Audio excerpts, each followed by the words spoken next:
నమస్తే. Welcome to C23 news. Ravan arrest తర్వాత ఉపా చట్టం తనపై ప్రయోగించిన తర్వాత రావణ్ టీంలో ఉన్నటువంటి ఒక మహిళ వైఎస్ఆర్సీపీ నేత మాజీ ముఖ్యమంత్రి జగన్మోహన్ రెడ్డి గారిని కలిశారు. కలిసిన తర్వాత ఆమె అభ్యర్థన మేరకు జగన్మోహన్ రెడ్డి గారి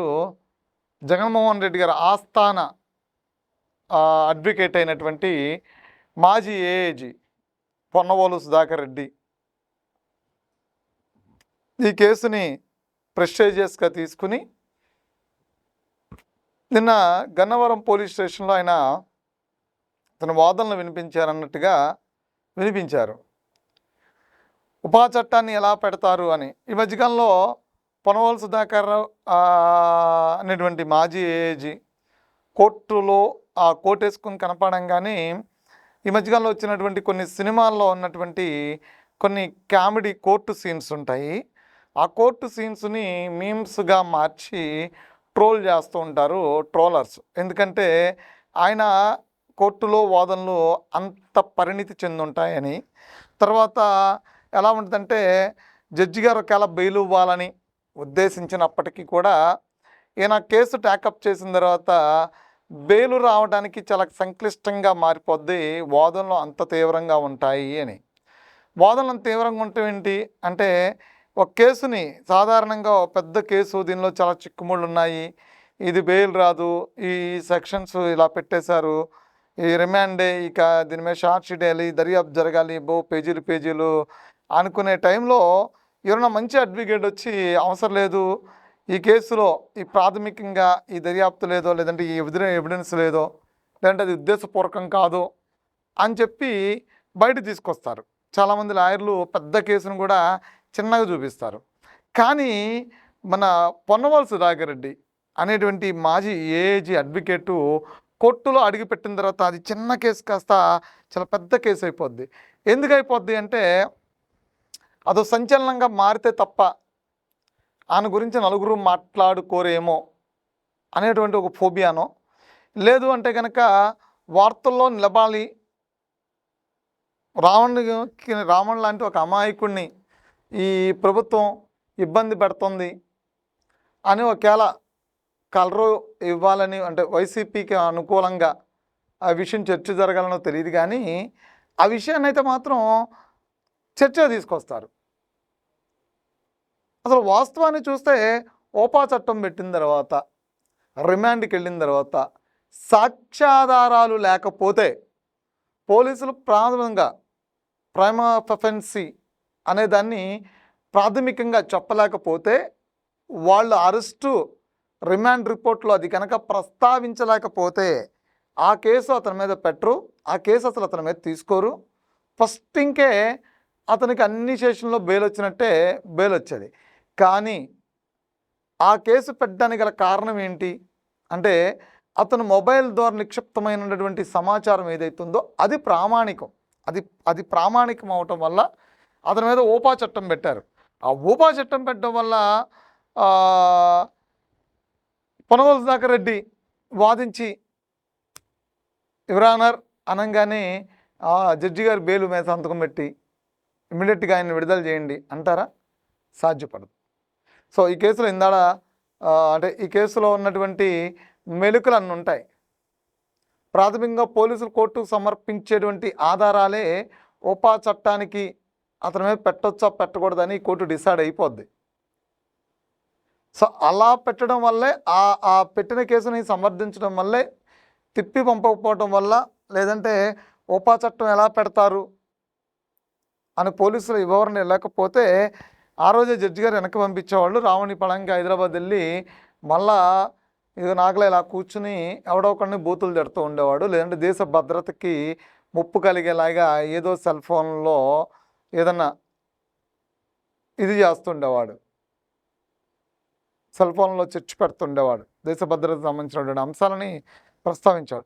సో అలాంటి అతను దేశద్రోహ అంటే ఇవాళ చాలామంది అతను మాట్లాడినటువంటి విధానాలు కావచ్చు, లేదంటే అతని ఫోన్లో ఉన్నటువంటి నిక్షిప్త సమాచారం కావచ్చు, ఇవన్నీ కూడా అతను ఓ దేశద్రోహి అంటే అవుననే చెప్తున్నాయి. సో ఇక్కడ ఇంకో పాయింట్ ఏంటి అంటే, ఫస్ట్ పాయింట్ గమన గగన సంథింగ్ ఎవరో ప్రశ్న రావణ్ అలియా పచ్చలకూరి జోసఫ్ అలియా ప్రశ్న రావణ్ టీంలో పనిచేసే ఒక మహిళ జగన్మోహన్ రెడ్డిని కలిసింది.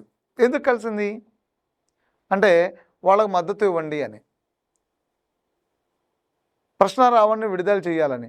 అసలు ఒక యూట్యూబ్లో కూర్చుని వీళ్ళ ప్రపంచ మేధావుల్లాగా ఇంత మాట్లాడుతూ ఉంటే, రాజ్యాంగ పదవుల్లో ఉండి పనిచేసే వాళ్ళకి ఇన్ని డిగ్రీస్ చదువుకుని చట్టం ఏంటి, రాజ్యాంగం ఏంటి, న్యాయస్థానాలు ఏంటి అని చదువుకుని ఎన్నో కీలకమైనటువంటి కేసుల్ని వాదించేటువంటి వాళ్ళకి ఇంకెంత తెలివితేటలు ఉంటాయి. వీళ్ళు యూట్యూబ్లో కూర్చుని పవన్ కళ్యాణ్ తిడితే కేసు పెట్టేస్తారా, పవన్ కళ్యాణ్ మీద ఎందుకు పెట్టలేదు చాలా ఈజీగా చెప్పేస్తున్నారు. ఎవరు ఆ గమనానో గగనానో. పోతే వీళ్ళు జర్నలిస్టులను ముసుగేసేసుకున్నారు ఫస్ట్. అంటే యూట్యూబ్లో మాట్లాడే వాళ్ళందరూ జర్నలిస్టులు కాదు.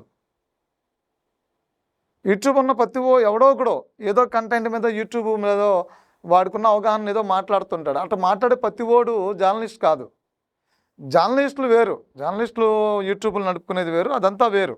వాళ్ళు ఒక సమాజంలో ఉన్నటువంటి ఒక అంశాన్ని ఎలా ప్రస్తావిస్తే ఆ సమస్యకి పరిష్కారం దొరికిద్ది అనే ప్రస్తావన తీసుకొస్తాడు తప్ప ఎవరి మీద బురద జల్లడమో, రాళ్ళు వేయడమో, టార్గెట్ చేయడమో, విద్వేషాలు రెచ్చగొట్టడమో, విమర్శించడమో, లేదంటే ఆవేశంగా మాట్లాడడమో, ద్వేషమో, అసూయతోనో మాత్రం జర్నలిస్ట్ ఉండడు. ఎందుకంటే ఏదైతే ఉందో అది మాత్రమే మాట్లాడతాడు. ఏది మాట్లాడితే ఆ సమస్యకు పరిష్కారమో, ఏదైతే అది సమస్యని వాళ్ళు ఫీల్ అవుతున్నారో దాన్ని మాత్రమే మాట్లాడతారు. సో అలా ఈ గగనానో గమనానో పోయి జగన్మోహన్ రెడ్డిని కలవటం, ఆయన ఇచ్చిన అభయం మేరకి పొన్నవోలు సుధాకర్ రెడ్డి గన్నవరం కోర్టుకు రావడం. సో 180 రోజుల్లో కామన్గా షార్ట్ షీట్ వేస్తే బెయిల్ వచ్చేదేమో, తర్వాత విచారణ బట్టి, తర్వాత వాదోపవాదాలను బట్టి బెయిల్ ఏమన్నా మంజూరు అయ్యేదేమో అతను బచ్చలకూరి జోసఫ్కి. ఈ గమన వెళ్ళి జగన్మోహన్ రెడ్డిని అప్రోచ్ అవ్వడం, జగన్మోహన్ రెడ్డి అనేటువంటి ఒక మాజీ ముఖ్యమంత్రి గారు మాజీ ఏఏజీ అయినటువంటి పొన్నవోలు సుధాకర్ రెడ్డిని కోర్టు పంపడం ద్వారా ఇది ఇంకా మరికంత ఆలస్యం ఏదట్టుంది. ఎందుకంటే ఇది ఎవరు కుట్ర చేసి ఆపుతున్నారని నా ఉద్దేశం కాదు. కారణం ఏంటంటే ఒక సమస్యలాగా కోర్టులో ఫైట్ చేయగలిగిన పరిస్థితి ఉండాలి. కానీ సమస్యలాగా ఫైట్ చేయరు. సమస్యని ఎలా ఫైట్ చేస్తారంటే, ఇప్పుడు ప్రశ్న రావణ్ ఒక విషయం జరుగుతుంది, ఒక కాన్క్లేవ్ అంటే ఒక కాన్క్లేవ్ లాంటిదో, లేదంటే ఒక సభ లాంటిదో, ఒక సమావేశం లాంటిదో ఎక్కడో ఒకటి జరుగుతుంది. ఆ జరుగుతున్న టైంలో మాట్లాడు అని మైక్ ఇచ్చారు అనుకుందాం. అప్పుడేం మాట్లాడతాం, మనకు అక్కడ జరుగుతున్నటువంటి సభ ఏదైతుందో దాని గురించి మాట్లాడతాం. కానీ ఇక్కడ మాట్లాడింది అది కాదు, సంబంధం లేనటువంటి వాదన, వాళ్ళని నిలదెట్టడం, దేశ సార్వభౌమత్వానికి సంబంధించిన అంశాలు, కుట్రలో కుతంత్రాలు, పార్టీలు, మతాలు, కులాలు, ఇవన్నీ కూడా చాలా మాట్లాడేశారు. సో దాని ద్వారా వచ్చినటువంటి ఈ ఓపా చట్టం వచ్చింది రావణ్ మీద.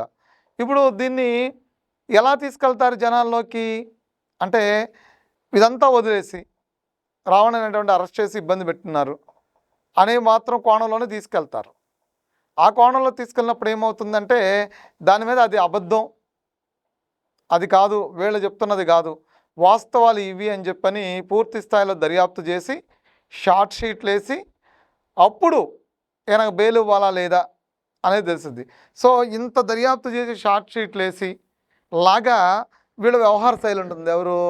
ఎవరైతే ఆ ప్రశ్న రావణ్ అనేటువంటి అతని యూట్యూబ్లో పనిచేసేటువంటి ఆ మహిళ విధానం కావచ్చు, ఆవిడొచ్చి అప్రోచ్ అవ్వగానే జగన్మోహన్ రెడ్డి గారు అలర్ట్ చేసి పొన్నవోలు సుధాకర్ రెడ్డిని కోర్టుకు పంపించడం కావచ్చు, ఇవన్నీ కూడా ఓవరాల్గా ఏమవుతుందంటే ఇతనికి బెయిల్ అనేది పెద్ద ప్రశ్నగా మిగిలిపోద్ది. అక్కడ ఏమైంది, గమన అనేటువంటి ఆవిడ చేసినటువంటి యాక్షను, పొన్నవోలు సుధాకర్ రెడ్డి నుంచి వచ్చినటువంటి రియాక్షను ఓవరాల్గా చిత్తరైపోయేది ఎవరంటే ఆ రావణ్ అనే అతను. అంటే నాకు అది అర్థం అవుతుంది. కానీ దాని వెనకాల చాలా భయంకరమైనటువంటి కుట్రలు అతను చేస్తున్నాడు. ఆ కుట్రలని అందులో దాగున్నటువంటి కుట్రలు ఎలాంటి కుట్రలు అనేది అందరికీ తెలుసు. ఈరోజు సమాచారం ఏదైతే ఉందో ఇలాంటి మొబైల్ ఇలాంటిది కాదేమో మొబైల్. ఈ మొబైల్లో నిక్షిప్తమైన సమాచారం ఏదైతే ఉందో ఆ సమాచారమే చాలా పెద్ద డేంజరు. అంటే ఓపా చట్టం పెట్టడానికి ఆ సమాచారమే కీలకం అనేది అర్థమవుతుంది. మరి చూడాలి ఆ గమన అనేటువంటి ఆవిడ యాక్షన్తో పొన్నవోలు రియాక్షను తోడైంది కాబట్టి అంతిమంగా ఏం జరిగిద్ది? జగన్మోహన్ రెడ్డి గారు ప్రశ్న రావణ్కి మద్దతు ఇవ్వడమే తప్పు అంటే పైపెచ్చు ఈ పొన్నవోలుని పంపించడం అనేది ఇంకొక తప్పుగా ప్రజలు మాట్లాడుకుంటున్నారు. మరి తప్పు ఒప్పులు ఎక్కడికి వెళ్ళి ఆగుతాయి? ఫైనల్గా ఈ గమన జగన్మోహన్ రెడ్డిని కలిసి పూర్తిగా ప్రశ్న రావణ్ని ఎక్కువ విరికించిందా సుధాకర్ రెడ్డిని తీసుకురావడం ద్వారా, లేదంటే కాపాడే ప్రయత్నం చేస్తుంది? ఇదైతే నేనైతే కాపాడే ప్రయత్నం అనుకోవట్లేదు. ప్రశ్న రావణ్ అలియాస్ బచ్చలకూరు జోసెఫ్ని ఆవిడ ఇరికిచ్చేయడానికి పెద్ద స్కెచ్ వేసింది అనేది మాత్రం అర్థమవుతుంది. తర్వాత మరి ఏంటో చూద్దాం. Thank you.